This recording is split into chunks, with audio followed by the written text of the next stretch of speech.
Hello, welcome to another video. Just thought I'd start by showing you around. This is my 2007 BF Series 2 XR6 Turbo Ute. It's actually a rip curl edition, which came with badges and a few other special parts, including a Momo steering wheel and these 18-inch alloy wheels. Today I'm going to do a quick bit of maintenance on this car. I recently picked it up, did a fair bit of polishing on the paint to make it a bit nicer and up to the standard that I wanted it to be at. So today I'm actually going to be swapping out the steering wheel. Now, this is a fairly quick procedure.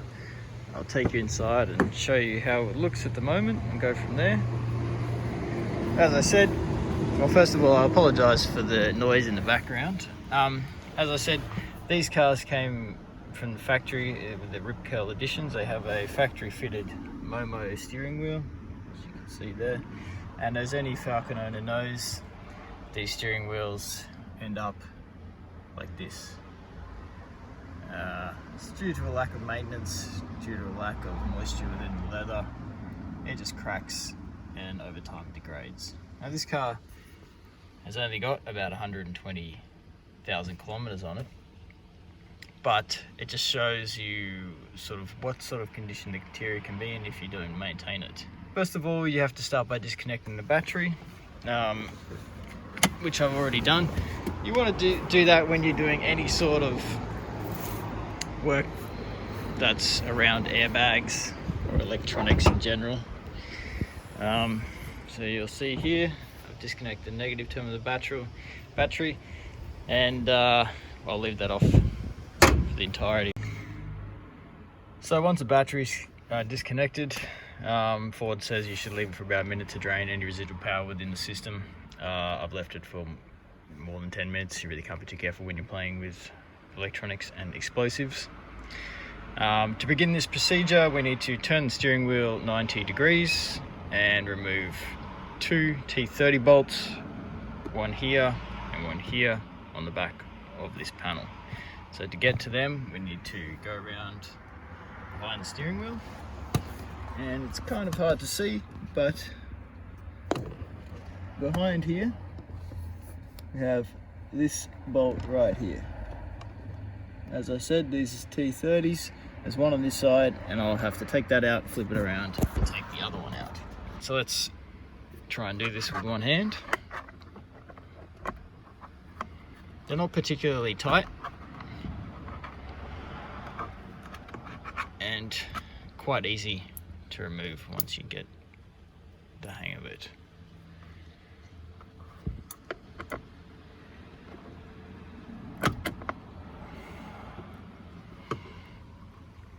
Alright, it's coming out now.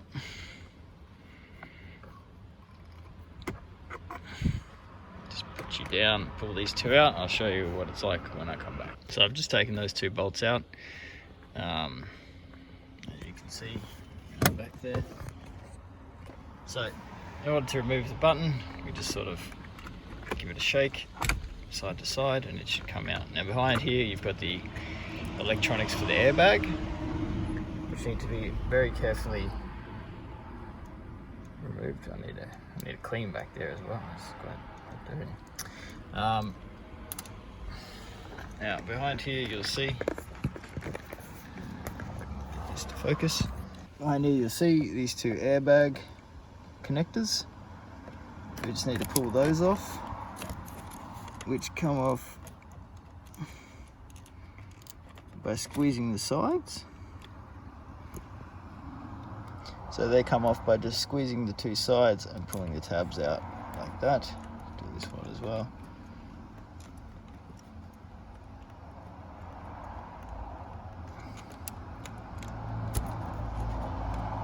It wants to come out.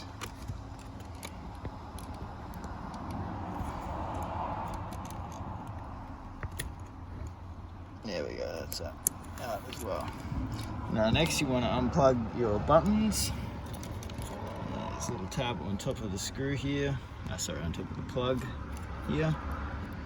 Put that down, slide it out. The next thing is this wiring harness just slides out like that.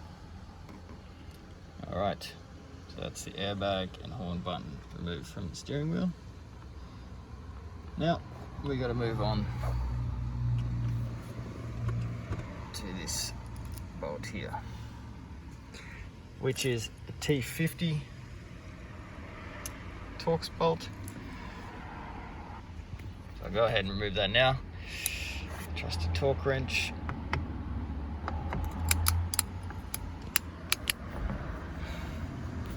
I'm going to try and secure the wheel somehow. As you can see, it's not very tight at all. 27 foot-pounds, 38 Newton meters. But it is too tight to pull it out by hand. Alright, let's get this out.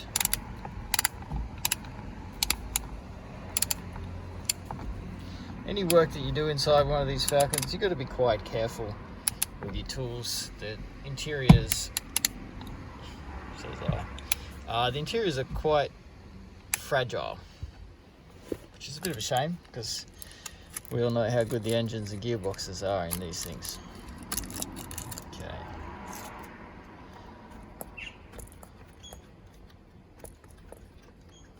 Okay, so that's the bolt removed.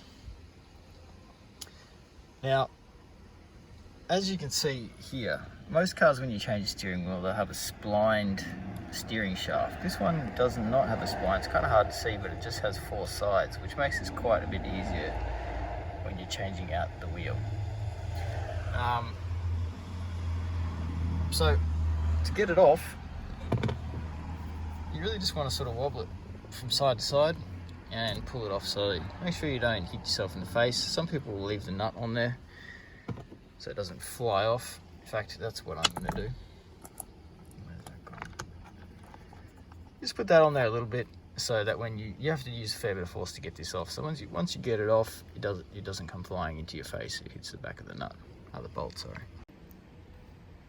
Okay, so with a bit of side to side wobbling, we've got the steering wheel free now. As you can see, it moves.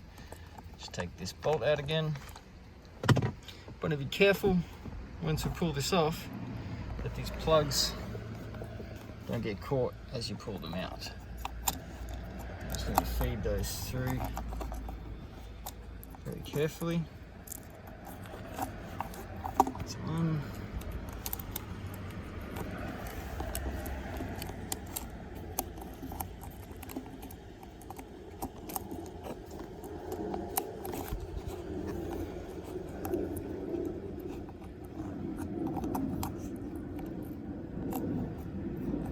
That's the other one. Alright, there's the wheel gone. Now, what am I replacing it with? Well, first of all, while that's off, just give this a little bit of a clean up. Never know when you'll be in here again. Now, what you want to make sure you do is when you put the steering wheel back on, you put it on in the same position that you pulled the other one off in. Otherwise, you're going to have a real steering problem. So, without further ado, here I have the new steering wheel. This one is actually new old stock and is in brand new condition. So here's what a new one looks like. The Momo badging there. Production date of 22nd December, September 2008. So this should go back on with little trouble.